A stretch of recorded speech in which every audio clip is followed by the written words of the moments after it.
Like I said, no, wala kayong kailangan ipag-alala kasi you will be blessed, guys. You will be blessed sa pagpasok ng bagong taon, mga kapiksi. So, i-main-main nyo na itong mga blessings, pagpapala, at kasaganaan na ito, mga kapiksi. And for some of you guys, ito maganda yung energy nyo sa relationship. You have a very romantic, serious relationship. Yung iba sa inyo, guys, parang feeling ko nagiging seryoso yung relasyon nyo. Yung mga situationship, guys, nagkakaroon ng formal na label, maaaring maging formal na relationship. Yung iba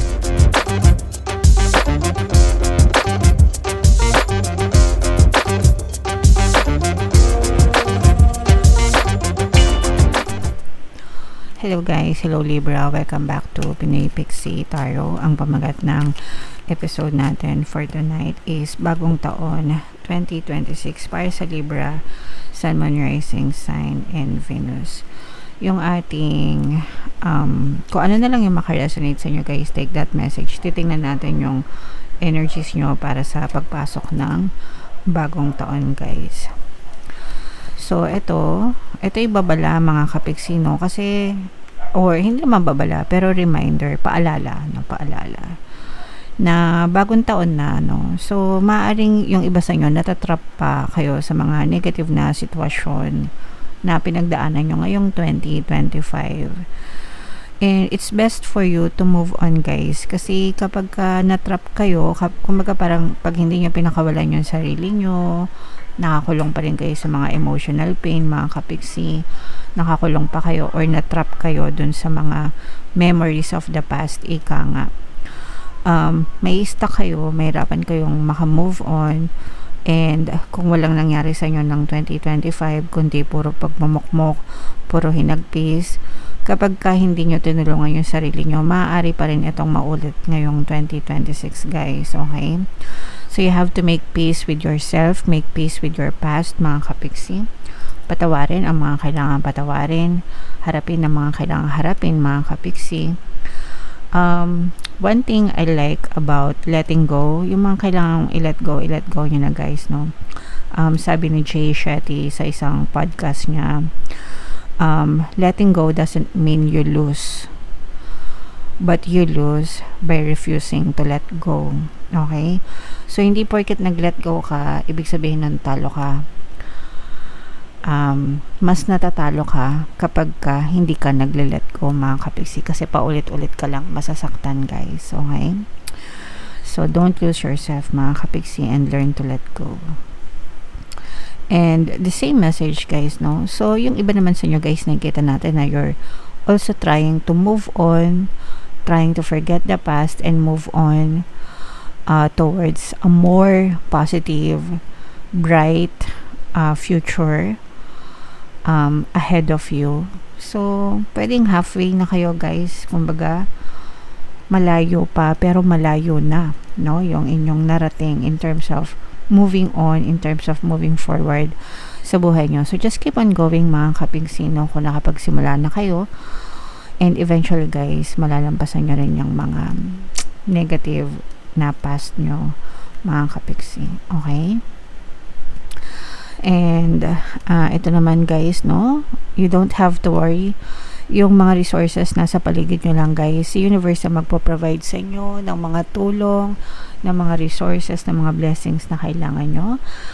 Syempre, kailangan nyo magdasal, kailangan nyo mag-hard work, kailangan nyo sabayan ng positibong mental diet, but everything will be aligned with the universe, and you will be provided with the resources that you need, mga kapiksi. Okay? Alright. So, napakaganda ng mensahe para sa inyo, Libra, ngayong bagong taon. So, shuffle natin to, guys. Hanapin natin yung energy ng Libra. Habang sinashuffle ko to, mga kapiksi, panoorin nyo muna yung video natin regarding sa ating paano mag-manifest ng abundance video course. Kapiksi, sawa ka na ba sa mga struggles at hirap sa buhay mo? Masipag ka ba at masikap sa buhay ngunit hindi ka pa rin umaasenso? Ilang beses ka na bang nag-attempt mag-negosyo at mag-invest pero palagi ka pa rin nalulugi? Sa pagkakataon na ito ay maaaring may subconscious beliefs ka na nagiging balakid sa iyong pag-unlad at pagyaman. Introducing, paano mag-manifest ng abundance video course. Dito ay matututunan mong ma-overcome ang mga balakid mo para tuluyan ka ng umunlad, umasenso, sumagana, maging matagumpay, successful at maswerte sa iyong kabuhayan, pera, trabaho, negosyo, salapi at kaperahan ng bonggang-bongga. Dali! Mag-send na ng email sa pinoypixietarot@gmail.com at simulan na ang iyong pagyaman ngayon. Alright, so sa lahat ng gusto mag-avail ng course guys, meron tayong paano mag-manifest ng abundance video course, paano mawala ang third party at magkaroon ng harmonious na relationship, paano papalikin si ex or vice breakup. Sa mga interesado guys, mag-send lang kayo ng email sa pinoypixietarot@gmail.com. And sa mga naghahanap guys, ang pampaswerte na Lucky Charms or Lucky Bracelet, Aventurine, tsaka Citrine, yung recommended ko guys, ito yung sample, may makikita kayong mga link sa description box. So, Libra kayo ay represent ng Queen of Swords. Ito yung spread nyo mga kapixie. Available na yung 2026 kapalaran natin guys. Punta na kayo sa homepage natin. So, this is both positive and negative. Ito yung mga sinasabi nating never-ending story mga kapixie na for some of you parang alipin kayo, no? Or you're still trapped sa past nyo, mga kapixie. You have a lot of emotional pain. Maaring dahil ito sa mga conflict nyo sa ibang tao, guys. Okay? For some of you guys, I'm also sensing na parang may mga hunyango. Alam niyo hunyango, guys, no? Chameleon. Hunyango. Nagbabalat kayo, no? So for some of you parang maaring may mga nagbabalat kayo sa paligid nyo mga kapixie. Akala nyo mga totoong tao, akala nyo mga true friends, pero this person parang tinutuklaw kayo nito guys, and hindi maganda yung intention sa'yo nitong person na to, and this will cause you harm. Ibig sabihin gusto nila kayong saktan, gusto nilang meron silang hindi magandang intention sa inyo mga kapixie. So always be very careful kung sino yung mga taong pinagkakatiwalaan nyo guys. Okay? So yan yung nakikita natin sa negative mga kapixie. Ito naman sa positive, ito yung mga blessings. Unahin ko na to guys, no? Blessings, pagpapala, kasaganaan, mga kapixie. Sabi ko nga sa inyo guys, you don't have to worry kasi si universe yung magpo-provide ng mga resources, si universe yung magpo-provide ng mga blessings na kailangan nyo sa buhay. Excuse me guys. Sorry guys, pasensya na kayo kasi sorry, ilang araw na akong nagre-record ng mga videos para sa inyo kasi kailangan ako magpahinga ngayong holiday season. Kaya kahit napapagod na yung boses ko, nagre-record pa rin ako ng videos for you. Pero anyway guys, like I said, no, wala kayong kailangan ipag-alala kasi you will be blessed guys. You will be blessed sa pagpasok ng bagong taon mga kapixie. So, i-main-main nyo na itong mga blessings, pagpapala at kasaganaan na to mga kapixie. And for some of you guys, ito maganda yung energy nyo sa relationship. You have a very romantic serious relationship. Yung iba sa inyo guys, parang feeling ko nagiging seryoso yung relasyon nyo. Yung mga situationship guys, nagkakaroon ng formal na label, maaaring maging formal na relationship. Yung iba sa inyo maaaring mag-confess, may mag-confess sa inyo mga kapixie. Yung iba naman guys, maaaring magkaroon ng reconciliation, magkakabate, lalo na yung mga nag-aaway sa inyo, kung may mga nag-aaway,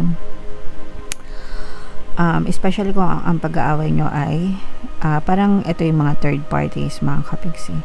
So kung kayo ay nag-aaway dahil sa mga third parties guys, parang babawi yung person mo sa'yo. Ito naman sa iba, no, hindi naman lahat, parang feeling ko nagdududa pa lang kayo na may third party, pero yung person mo parang papatunayan niya sa'yo na walang third party and ikaw lang talaga yung mahal niya mga kapixie. So magiging maayos, magiging klaro yung inyong relationship dahil sa pagkakaroon ng maayos na communication guys. Okay, so yan, i-main-main nyo na yung mga reconciliation, harmonious relationship, and itong mga blessings nga, no, na sinabi ko sa inyo kanina guys.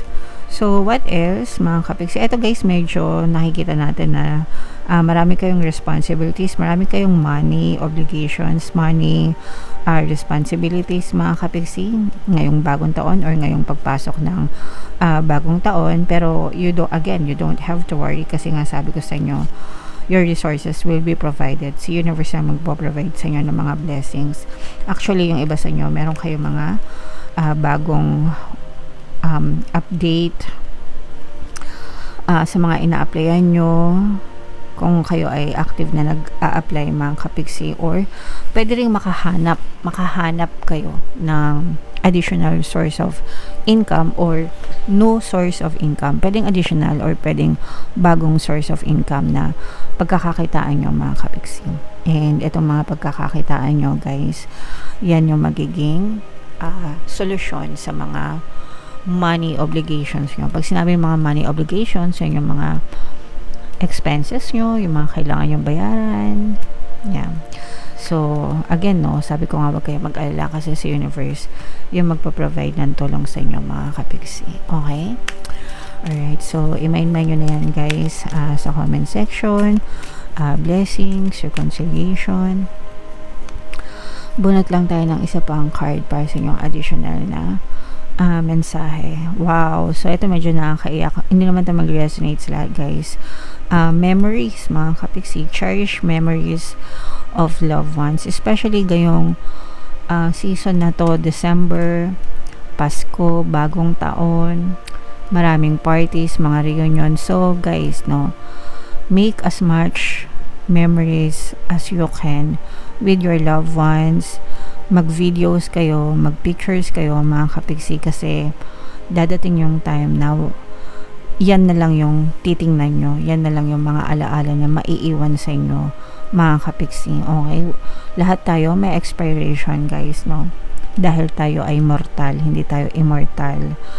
Yung human body natin ay may expiration.